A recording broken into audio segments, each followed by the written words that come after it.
1వ తారీఖు 2వ నెల 2024 నుండి 15/2/2024 వరకు పుట్టినటువంటి వారందరికీ కూడా ముందస్తుగా జన్మదిన శుభాకాంక్షలు.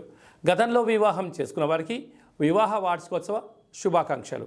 ద్వాదశ రాశుల్లో గ్రహ గమనాన్ని ఒకసారి వీక్షింపచేద్దాం. ధనుసు రాశి వారికి మాఘపంచమి సందర్భంగా అమ్మవారి యొక్క ఆశీస్సులు ఎలా పొందాలో ఈ వీడియోలో సవివరంగా సంపూర్ణంగా తెలుసుకుందాం. ధనుసు రాశిలో ఏ నక్షత్రాలు వస్తనగా మూలా నక్షత్రంలోని 4 పాదాలు, పూర్వాషాఢ నక్షత్రంలో 4 పాదాలు, ఉత్తరాషాఢ నక్షత్రంలో 1 పాదం కలిపితే ధనుసు రాశి అవ్వడం జరుగుతుంది. చాలామందికి పుట్టినటువంటి కాల సమయంలో డేటా ఆఫ్ బర్త్లు లేనటువంటి ఏకైక కారణం వలన పేరు యొక్క మొదటి అక్షరాన్ని అనుసరిస్తూ ఆ రాశిని తెలుసుకునే ప్రయత్నం అవుతుంది. అవి ఏ అక్షరాలు ఒకసారి పరిశీలన చేద్దాం.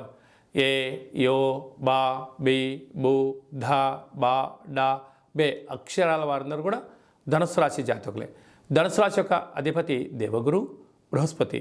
వీరు అమ్మవారిని తెలుపు రంగు వస్త్రాల చేత కానీ, పసుపు రంగు వస్త్రాలను కానీ, పసుపు రంగు గాజులను, అలాగనే చక్కెర పొంగలి నైవేద్యంగా ఏర్పాటు చేసి అమ్మవారిని స్మరించడం, ధ్యానించడం వల్ల అమ్మవారి యొక్క ఆశీస్సులు కలిగి విద్య, వినయం, ఉద్యోగం, విదేశీయానం, రాజయోగం వీరి సొంతం కాబోతుందని చెప్పి గమనించాలి.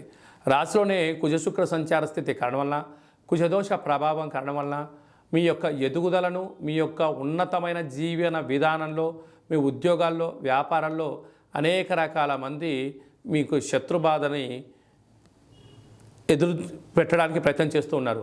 అంటే అనేక మంది శత్రువులు పంచి ఉన్నారు. కానీ బంధువులు అని చెప్పి అక్క, బావ, మామ, చిన్నాన్న, తోబుట్టువులు అని చెప్పి వారందరూ మిమ్మల్ని వైఫై లాగా వెంటాడుతూ ఉన్నారు.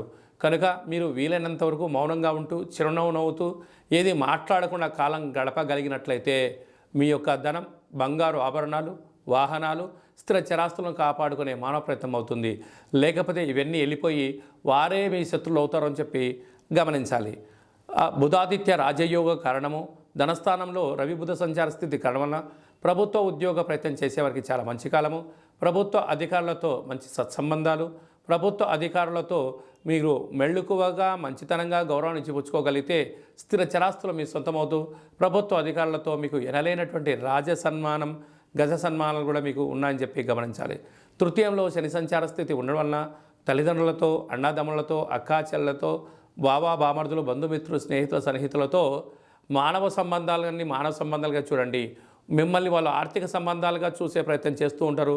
వాటిని అవాయిడ్ చేయగలిగితే బంధుత్వం పదిలంగా ఉండడానికి చాలా అవకాశాలు ఉన్నాయి.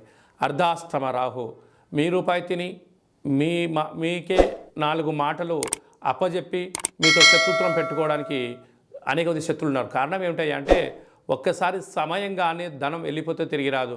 ఆ ధనం వాళ్ళు తీసుకొని ఇవ్వకపోగా నువ్వు ఊకే ఇచ్చావా, నీ గొప్పల కోసం ఇచ్చావు అని చెప్పి ఎగరగొట్టడానికి మీ పైన వేసే ఎత్తుగడ అని చెప్పి గమనించండి. కనుక దయచేసి బంధువులకు, మిత్రులకు, సన్నిహితులకు ధనాన్ని ఇవ్వకపోవడమే మంచిదని చెప్పి గమనించాలి. సంతాన స్థానంలో గురు సంచార స్థితి ఉండడం వలన నూతనంగా వివాహమైన వారికి సంతాన యోగము, పిల్లల యొక్క చదువులు, పిల్లల యొక్క అభివృద్ధిలో ఎంతో ఉన్నతమైన జీవితం వారి సొంతమవుతుందని చెప్పి గమనించాలి.